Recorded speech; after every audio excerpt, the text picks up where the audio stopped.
Hello guys, welcome to my new mini blog. আশা করছি তোমরা ভালো আছো, আমিও খুব ভালো আছি। সকালে উঠে মুখটা ধুয়ে নিলাম, তারপরে চাটা খেয়ে নিলাম।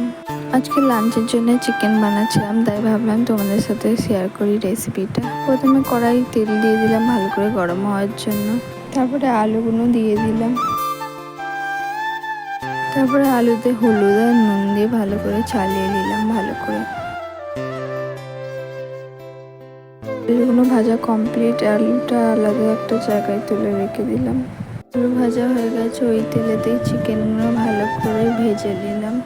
যাতে তরকারিটা ভালো কালার আসে তাই একটু হলুদ দিলাম, হলুদ দিয়ে ভালো করে চালিয়ে দিলাম। চিকেন ভাজা কমপ্লিট, একটা জায়গায় তুলে রেখে দিলাম। যেই তেলে চিকেনটা ভেজেছিলাম ওই তেলেই তেজপাতা, দালচিনি আর ইলাইচি দিয়ে দিলাম, তারপর ভালো করে চালিয়ে দিলাম। তারপরে গোটা জিরে দিলাম,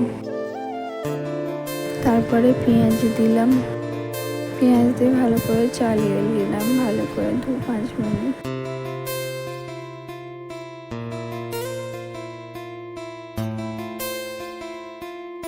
পেঁয়াজ ভাজা হয়ে গেছে, পেঁয়াজ থেকে তেল ছেড়ে দিয়েছি। তারপরে আদা রসুনের পেস্ট দিলাম, তারপরে ভালো করে চালিয়ে নিলাম 2 মিনিট। তারপরে হলুদ দিলাম যাতে তরকারির কালারটা ভালো আসে।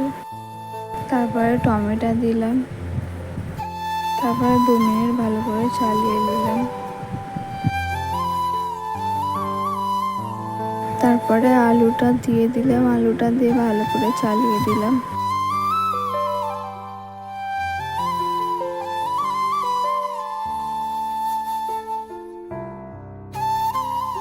পরে ম্যারিনেশন করে চিকেনটা রেখেছিলাম, চিকেনটা দিয়ে দিলাম।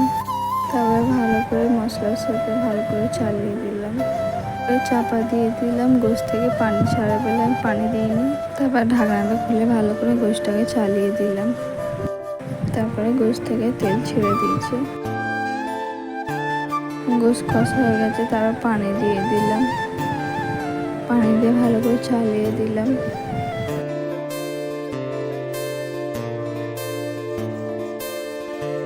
তারপরে তরকারি ফুটতেছিল, আমার রান্না করা কমপ্লিট। তারপর দুপুরবেলা লাঞ্চটা করে নিলাম।